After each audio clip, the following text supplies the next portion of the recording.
At ngayon po ay nakatuon ang mata ng mundo sa mga galaw ng BRICS nation. Habang abala po ang grupo sa pagbuo ng sarili po nilang financial infrastructure, may isang mahalagang tanong na lumulutang. Paano ba makikipag-ugnayan ang sistemang ito sa natitirang bahagi ng mundo? Ayon po sa kilalang digital asset analyst na si Digital Asset Investor, may isang malaking hamon na kailangang harapin ng block. Ang tinatawag po nating cross-border interoperability. Sa isa pong kamakailang pahayag, binigyang diin niya na ang BRICS ay hindi pwedeng mabuhay sa isang vacuum.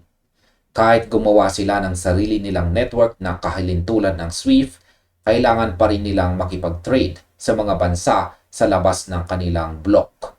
Kabilang na ang United States. Dahil dito, naniniwala po ang analyst na si XRP ay maaaring magsilbing bilang isang neutral bridge asset. Ano nga ba ang ibig sabihin nito para sa atin na may hawak or nag-hold ng asset? At bakit ito ang nagiging sentro ng usapan ngayon? At ayan, simulan po natin sa ating unang katanungan kung bakit mahirap maging isolated ang isang bansa. Ang video po na ibinahagi ni Digital Asset Investor dito ay nagsisimula sa isang napakahalagang punto.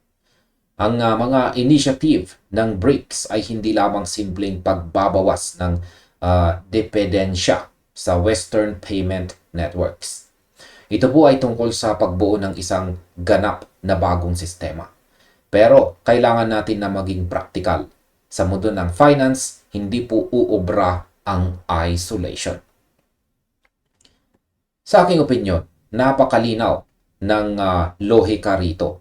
Kahit pa magtayo ang BRICS ng pinaka-advanced na messaging system sa buong mundo, ang international trade ay nangangailangan ng efficiency. Hindi mo pwedeng basta na lang putulin ang connection mo sa global economy dahil ang gusto mong maging independent.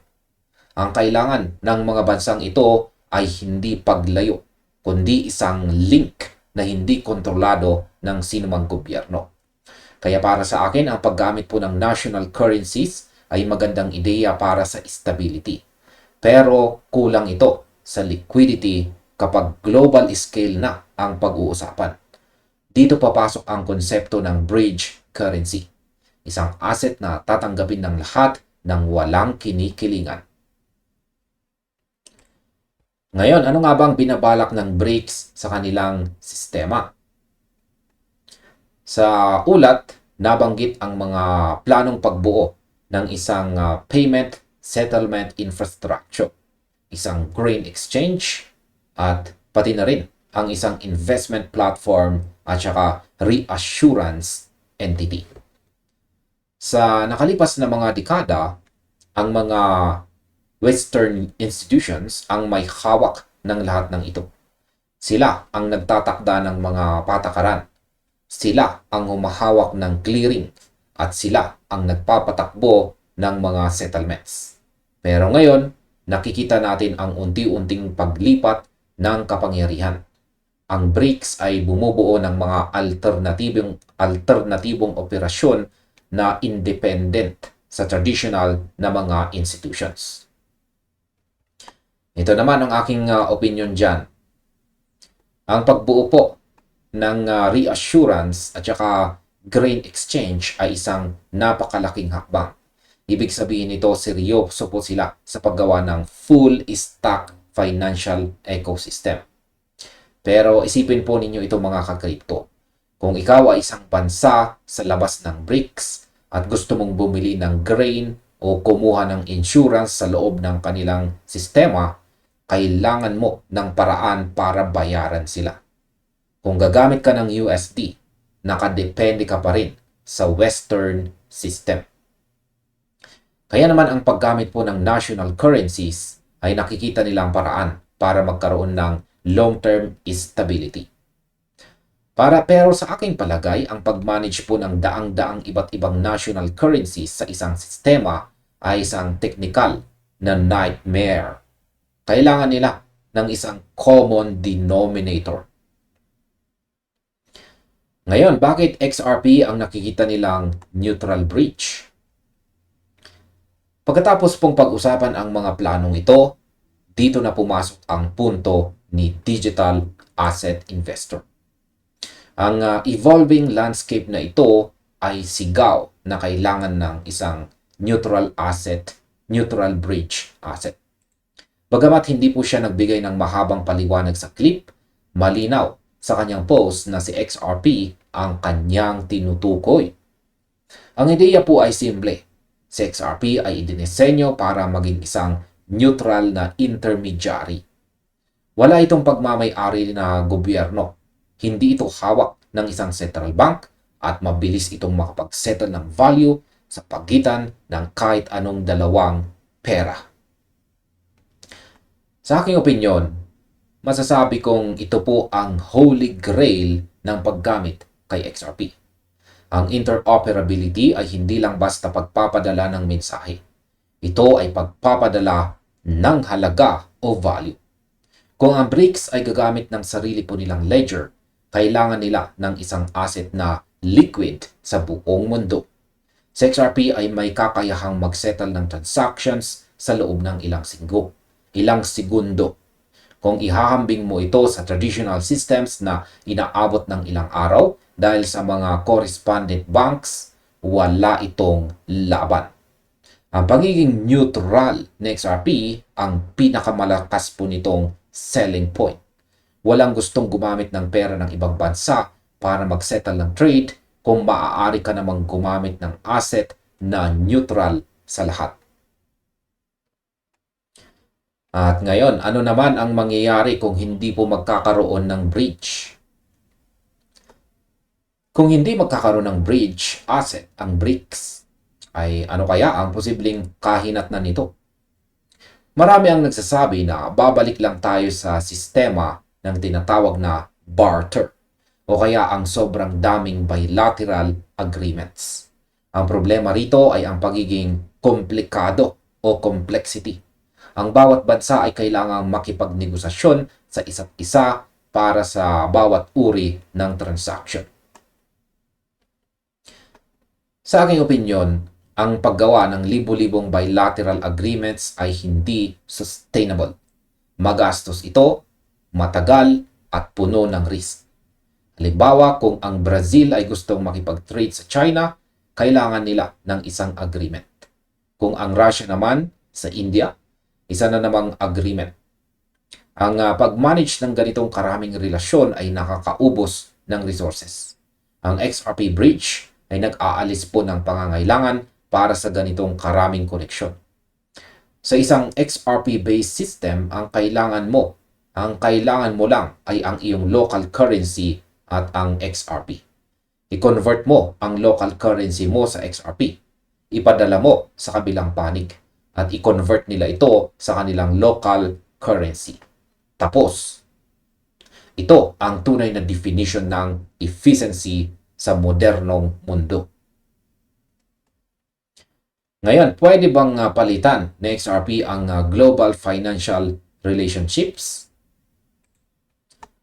Isang mahalagang punto ni digital asset investor dito ay hindi niya sinasabing papalitan ni XRP ang lahat ng global relationships. Ang layunin ay interoperability. Hindi ibig sabihin na maglalaho ang SWIFT o ang ibang traditional na system.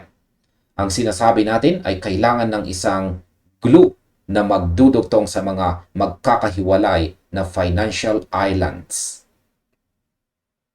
Sa aking opinyon, sang-ayon po ako rito.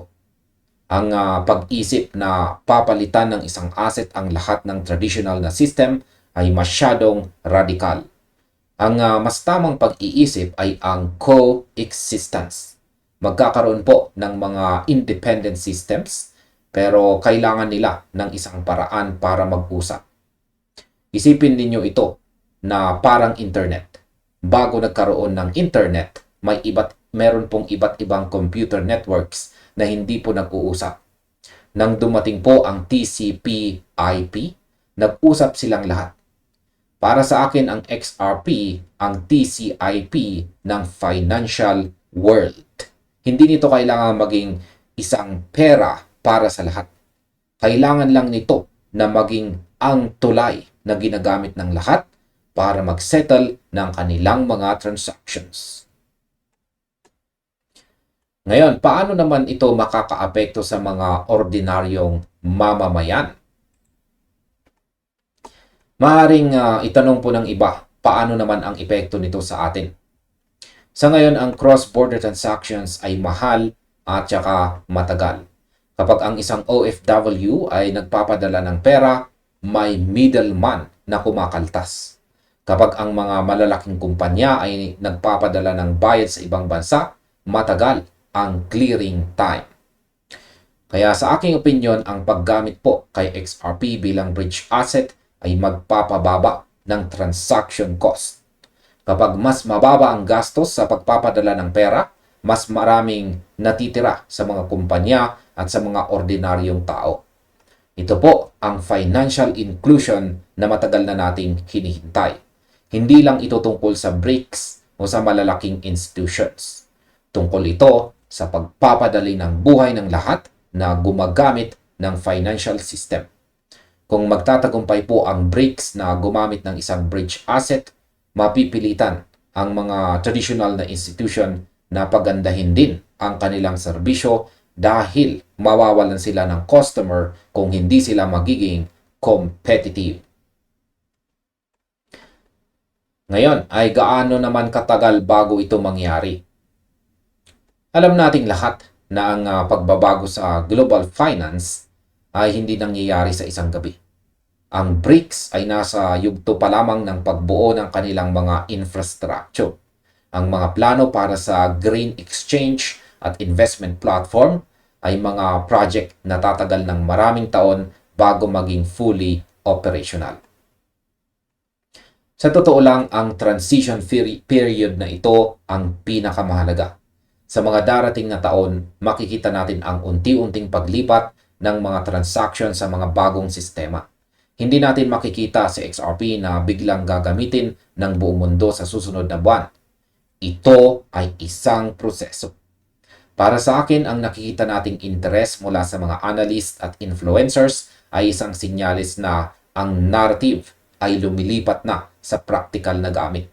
Hindi na lang tayo nag-iisip kung pwede bang gamitin sa XRP, kundi kung paano ito gagamitin sa scale ng isang block gaya ng BRICS. Ito ang nakaka-excite na bahagi. Ngayon, ano ang ating dapat na bantayan? Habang sinusubaybayan natin ang mga balitang ito ay ano nga ba ang mga dapat nating bantayan o tutukan? Una, ang mga opisyal na pahayag mula sa mga BRICS summits. Pangalawa, ang mga technical na dokumento na ilalabas nila tungkol sa kanilang mga settlement infrastructure. Pangatlo, yan naman ay ang pag-usad ng mga pilot programs para sa cross-border payments. Ang pinaka-importante po para sa akin ay ang regulatory landscape. Kahit gaano kaganda ang technology, kung walang basbas ng mga regulators, mahirap itong mag-scale. Pero nakikita natin na si XRP sa pamamagitan po ng Ripple ay nakikipag-ugnayan sa mga regulators sa buong mundo. Hindi po sila gumagalaw ng patago. Sinusunod nila ang mga batas. Ang kombinasyon ng compliance at saka efficiency ang magtatakda kung sino ang mananalo sa laban na ito. Kaya bilang mga observers, kailangan natin na maging mapagmatsyag sa bawat milestone na naaabot ng mga kumpanyang nagtutulak sa teknolohiyang ito. At ngayon, si XRP ba talaga ang susi sa financial independence ng BRICS? Marami ang nagsasabing ang BRICS ay gustong maging independent sa US dollar. Ang paggamit ng XRP dahil neutral ito ay pwedeng maging perfect solution para sa kanila. Hindi sila nakatali sa isang bansa, pero mayroon silang tool na magagamit para trade sa buong mundo. Ito ang irony na nakakatuwa. Ang isang asset na binuo sa isang Western country ay maaaring maging susi para sa independence ng mga bansa laban sa Western financial dominance. Pero ganun talaga ang technology. Wala itong kinikilingan. Ang XRP ay code lamang. Ang code ay hindi Western o Eastern. Ito ay global. Kaya sa tingin ko, ito ang dahilan kung bakit ito ang pinaka-logical na choice. Kung ang BRICS ay talagang seryoso sa pagbuo ng isang neutral na sistema, kailangan nila ng isang asset na walang geopolitical strings attached. Si XRP ay fit na fit sa description na ito. At ayan, sa kabuuan, ano nga ba ang ibig sabihin nito para sa ating lahat? Ang mga ganitong balita ay nagpapatunay na ang usapin sa digital assets ay lumilipat na po sa speculation patungo sa utility. Hindi na lang tayo nagtatanong kung tataas ba ang presyo, kundi ano ang halaga nito sa totoong mundo. Mas gusto ko ang direksyong ito. Ang utility ang pundasyon ng pangmatagalang halaga. Habang mas maraming kumpanya at bansa ang nakakakita ng halaga sa paggamit ng digital assets para sa interoperability, mas nagiging matibay ang pundasyon ng buong crypto market. Ang BRICS ay isa lamang sa maraming use cases. Marami pa tayong makikita sa mga susunod na taon. Ang mahalaga ay ang manatiling updated, maging kritikal sa mga nababasa at laging tumingin sa malawak na litrato. Hindi natin alam kung kailan mangyayari ang mass adoption. Pero ang mga binuong infrastructure ngayon ang magtatakda ng ating kinabukasan. Ang pangangailangan po ng BRICS para sa isang neutral bridge asset ay hindi lamang isang teorya. Ito po ay isang practical na solusyon sa isang technical na problema. Ang interoperability ang susi sa susunod na yugto ng global trade. At si XRP ay nakaposisyon para punan ang pangangailangang ito. Ang paglipat mula sa traditional systems patungo sa mga bagong digital frameworks ay isang mahabang proseso. Pero ang mga hakbang na ginagawa ng BRICS at ang mga usapan na ginagawa ng mga analyst ay nagbibigay sa atin ng magandang preview kung ano ang darating. At hanggang dito na lamang po tayo sa video na ito mga ka-crypto. Maraming salamat sa inyong panonood. Maaring panoorin na rin po ninyo sunod ang recommended video natin dito.